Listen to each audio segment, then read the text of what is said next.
warahmatullahi wabarakatuh. Saya Dr. Firman Lulula Ali dan ini adalah buku saya mengenai nilai-nilai dasar ASN dengan tutor Ibu Wahyu Eko Handayani.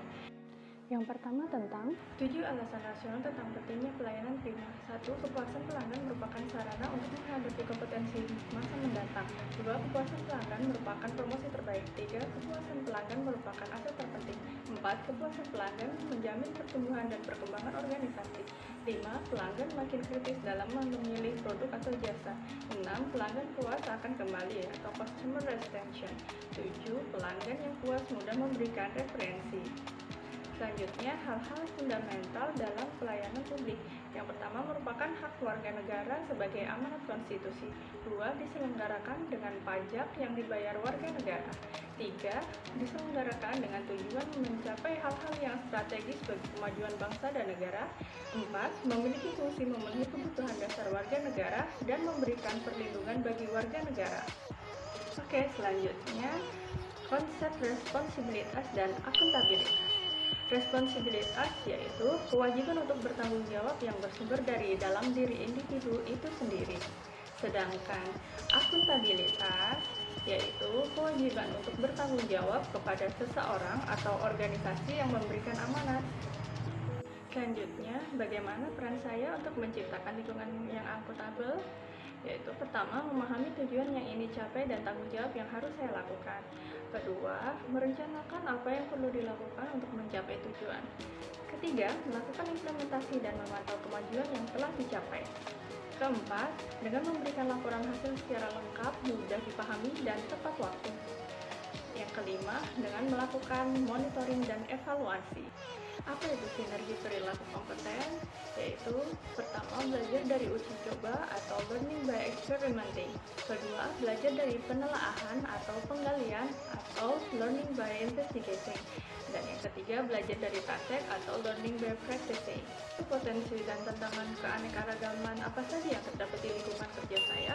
Yang pertama, potensinya yaitu dapat mendorong saya untuk belajar memahami latar belakang orang lain sehingga dapat meningkatkan rasa saling menghargai satu sama lain. Lalu tantangannya yaitu perbedaan latar belakang profesi, pendidikan, ataupun budaya dikhawatirkan dapat memicu timbulnya disharmonisasi. Selanjutnya, the Adaptive Culture Framework. Pertama, memiliki tujuan yang hendak dicapai bersama. 2. Mengembangkan nilai-nilai budaya organisasi. 3. Menjelaskan apa yang hendak dituju. 4. Menjadi fondasi penting dalam membangun budaya adaptif. 5. Visi dan values menjadi landasan untuk dibangunnya strategi.